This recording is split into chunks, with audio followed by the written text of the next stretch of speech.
à gagner en expertise, la marge d'autonomie que j'ai sur mon poste. Chacun peut y trouver sa place.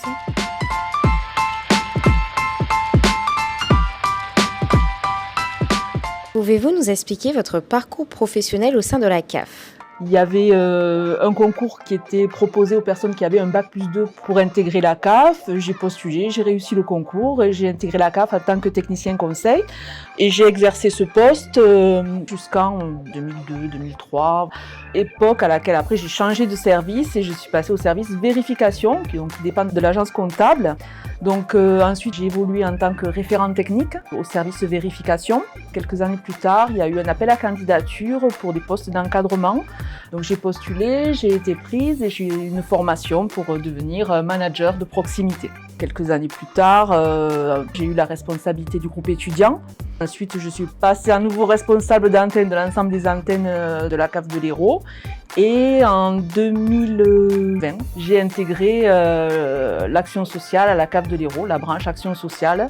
J'étais responsable production. C'est prendre en charge la responsabilité des équipes qui traitent la prestation de services. J'ai toujours en charge les équipes qui gèrent ces demandes et qui gèrent ces dossiers.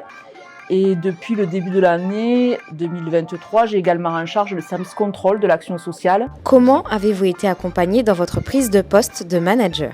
Pour ce qui est du poste de technicien conseil, très clairement, il faut une formation. Ensuite, pour tout ce qui est mes postes de manager, j'ai bénéficié aussi d'une formation.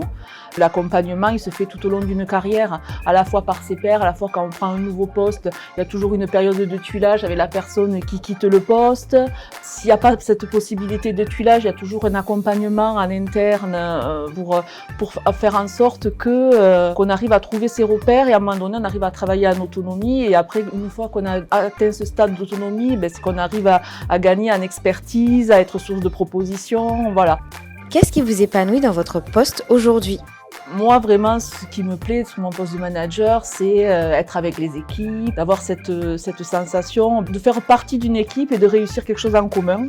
Il y a le sens même de notre activité qui m'épanouit, c'est payer une prestation de service, c'est être en lien avec des partenaires, ça a beaucoup de sens pour moi, donc ça, c'est très épanouissant. Également, la marge d'autonomie que j'ai sur mon poste, effectivement, je suis sur un poste de responsable, donc je pourrais croire que j'ai plus d'autonomie que quand j'étais technicien conseil, mais je pense que dans chaque poste, on a chacun notre marge d'autonomie et c'est à nous à savoir où elle va et plus on gagne en expertise, plus notre marge d'autonomie s'accroît. Et enfin, c'est le fait qu'il n'y a pas de temps mort et qu'il y a toujours de nouveaux challenges à relever.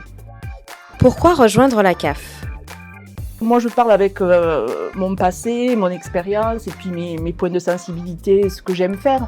Mais je pense qu'il y a vraiment une diversité d'activités, une diversité de profils et que chacun peut y trouver sa place.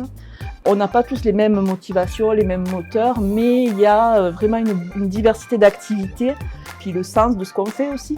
C'est quand même assez important, on est un service public, on est là pour aider des familles, pour aider des gestionnaires, des partenaires.